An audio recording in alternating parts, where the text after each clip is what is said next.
ঋণের চাপে মাত্র ৫ লক্ষ টাকায় ২ বছর বয়সী নারী ছেঁড়া ধন সন্তানকে বিক্রির চেষ্টা করেছেন তিস্তা নদী চরাঞ্চলের কৃষক হাবিবুর রহমান।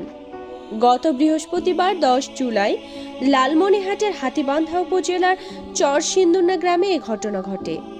স্থানীয়রা জানান, তিস্তা নদীর চরাঞ্চলের চরসিন্দুনা গ্রামের প্রান্তিক কৃষক হাবিবুর রহমান গত মৌসুমে স্থানীয় ওমর আলী, আশরাফুল ও নূর আলম নামের ৩ জন দাদন ব্যবসায়ীর কাছ থেকে চড়া সুদে ৩ লাখ টাকা ঋণ নিয়ে চাষাবাদ করেছেন। কিন্তু সেই চাষাবাদের লোকসান গুনায় ঋণে মাত্র ১ লক্ষ টাকা পরিশোধ করেন। পরবর্তীতে বাকি টাকা সুদ আসলে দাঁড়িয়েছে ৪ লক্ষাধিকে। কিছুদিন ধরে দাদন ব্যবসায়ীদের চাপ বেড়েছে। অভাবের সংসার পরিচালনায় হিমশিম খাচ্ছেন কৃষক হাবিবুর রহমান। এক পর্যায়ে নারী ছেঁড়া ধন ২ বছরের মেয়েকে বিক্রির সিদ্ধান্ত নেন তিনি।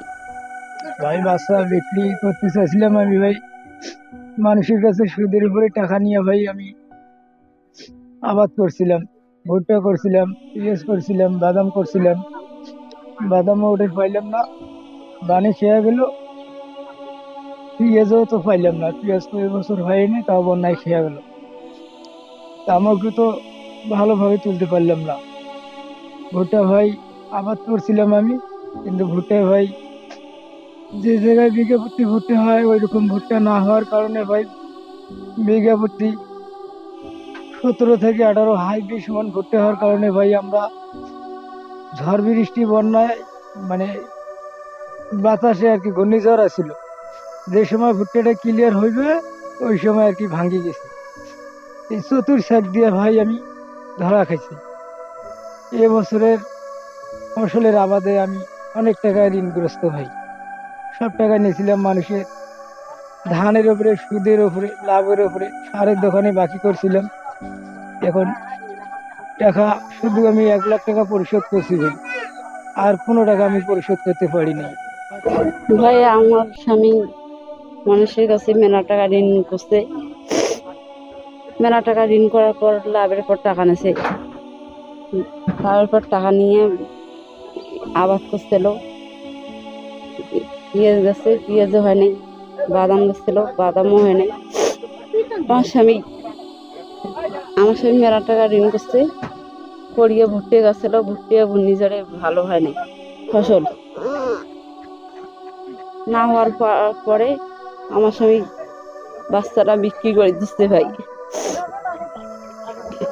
কোনো সহযোগিতা না পেয়ে পরেও আমার স্বামী কিডনি বিক্রি করে দিচ্ছিল, বড় তাও পায়নি কোনো সহযোগিতা না পেয়ে কোনো ইয়ে। তখন আমার মেয়েকে বিক্রি করার জন্য টাকা নিছিল জন্য কাজে। মানুষের কাছে ৫০,০০০ টাকা আনছিল, আমি তা দেইনি। খবর পেয়ে সিন্দুরনা ইউনিয়ন পরিষদের চেয়ারম্যান অ্যাডভোকেট আরিফুল ইসলাম বলেন, খবর পেয়ে তৎক্ষণাৎ স্থানীয় ইউপি সদস্যকে পাঠিয়ে বিক্রির চেষ্টা বন্ধ করি এবং পরিবারটিকে ইউনিয়ন পরিষদে ডেকে আনি। পাওনাদারদের সঙ্গে আলোচনার মাধ্যমে সমঝোতা করার উদ্যোগ নিয়েছি। পাশাপাশি হাবিবুরের স্ত্রীর নামে ভিজিডিএল কার্ড করে দেয়া হয়েছে। গতকাল আনুমানিক বিকাল ৪ ঘটিকার থেকে হঠাৎ করে সংবাদ পেলাম যে চরের সেন্দুনার মাঝে একজন হাবিবুর নামে এক ব্যক্তি তার বাচ্চাকে বিক্রি করতেছে। এটা শোনার পরে তথ্য নিয়ে দেখলাম যে কেন বাচ্চা বিক্রি করতেছে। পরে শুনতে পারলাম যে সে বিগত মৌসুমে যে ভুট্টা হয়, ভুট্টার ফলন খারাপ এবং হওয়ার কারণে ভুট্টা বাদাম ফলন কম হওয়ার কারণে যে দাদন ব্যবসায়ীর কাছ থেকে যে চড়া হারে যে লভ্যাংশটা নিচ্ছে সেটা পরিশোধ করতে পারতেছেন না এবং প্রতিনিয়তই দাদন ব্যবসায়ীদের চাপে সে মানসিক যন্ত্রণা সহ্য করতে না পারে নিজের সেই বুকের ধনকে সে আজকে বিক্রি করতেছিল।